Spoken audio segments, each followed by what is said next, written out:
Vellathurai suspend ரத்து தொடர்பாக பரபரப்பு பின்னணி தற்போது வெளியாகியுள்ளது. முதலமைச்சரின் கீழ் வரும் காவல்துறையில் உயரதிகாரி ஒருவர் சஸ்பெண்ட் செய்யப்பட்டது குறித்து நீதிமன்றத்தை நாட வெள்ளதுரை முடிவு செய்திருப்பதாக கூறப்படும் நிலையில் திடீரென உத்தரவு ரத்து செய்யப்பட்டதாக அண்மை தகவலாக நாம் பார்த்துக் கொண்டிருக்கிறோம். தற்போது கிடைத்த அண்மை தகவலின்படி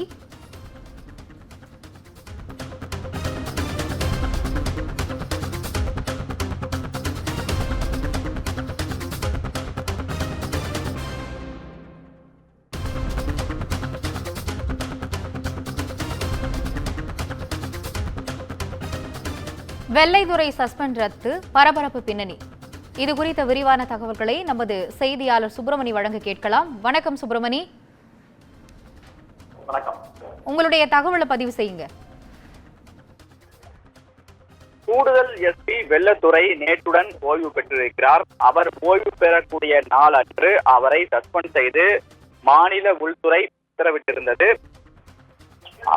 சிவகங்கையில் விசாரணை கைதி ஒருவர் சந்தேகமான முறையில் மரணம் அடைந்த தொடர்பான வழக்கு சிபிசிஐடியில் நிலுவையில் இருந்தது. அந்த வழக்குடைய இறுதி அறிக்கை நீதிமன்றத்தில் தாக்கல் செய்யப்பட்டிருக்கிறது. அந்த அறிக்கையில் போலீசார் தாக்கியதில் அந்த விசாரணை கைதி மரணம் அடையவில்லை என்ற ஒரு தகவல் அந்த அறிக்கையில் தெரிவிக்கப்பட்டிருந்தது. அந்த வழக்கில் வெள்ளத்துறை மீது குற்றச்சாட்டு முன்வைக்கப்பட்டிருந்தது. அந்த வழக்கை காரணம் காட்டி வெள்ளத்துறை சஸ்பெண்ட் செய்யப்பட்டார். இந்த நிலையில் நேற்று முன்தினம் இரவு அவருக்கான சஸ்பெண்ட் ஆர்டர் அனுப்பப்பட்டிருந்தது. ஆனால் நேற்று இரவு அவருடைய சஸ்பெண்ட் ரத்து செய்யப்பட்டிருக்கிறது. தலைமைச் செயலகத்தில் நேற்று உள்துறை அதிகாரிகளும் காவல்துறை அதிகாரிகளுடைய ஆலோசனை கூட்டம் ஒன்று நடந்திருக்கிறது. அந்த ஆலோசனை கூட்டத்தில் வெள்ளத்துறை சஸ்பெண்ட் செய்யப்பட்டது தொடர்பான விவாதமும் முன்வைக்கப்பட்டிருப்பதாக தகவல்கள் தெரிய வந்திருக்கிறது. அப்போது வெள்ளத்துறை மீது சஸ்பெண்ட் செய்யப்பட்டது சரியான நடைமுறைதானா என்பது தொடர்பான ஆலோசனையில் பேசப்பட்டிருக்கிறது. வெள்ளத்துறை நீதிமன்றத்தை நாட முடிவு செய்திருப்பதாக தகவலும் காவல்துறை அதிகாரிகள் மூலமாக உள்துறைக்கு தெரிய வந்தது. இதன் தொடர்ச்சியாக உடனடியாக அவருடைய சஸ்பெண்ட் ரத்து செய்யப்பட்டிருக்கிறது.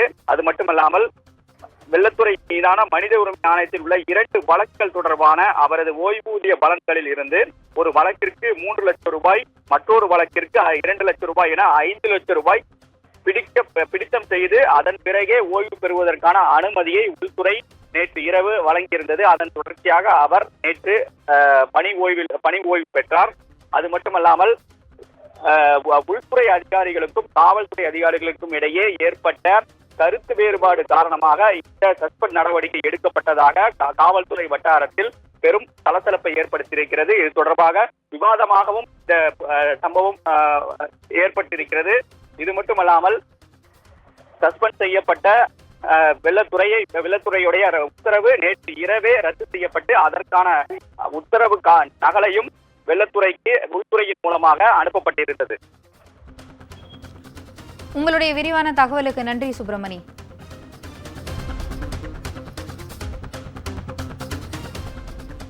காவல்துறை அதிகாரியான வெள்ளதுரை நேற்றைய தினம் சஸ்பெண்ட் செய்யப்பட்ட நிலையில் அவர் உயர்நீதிமன்றத்தை நாட இருக்கும் தகவல் வெளியான நிலையில் அவரது சஸ்பெண்ட் ரத்து செய்யப்பட்டதாக தகவல் வெளியானது. அது குறித்த முழு விவரங்களை நமது செய்தியாளர் சுப்பிரமணி வழங்க கேட்டோம். அதனைத் தொடர்ந்து மற்ற செய்திகளை பார்க்கலாம்.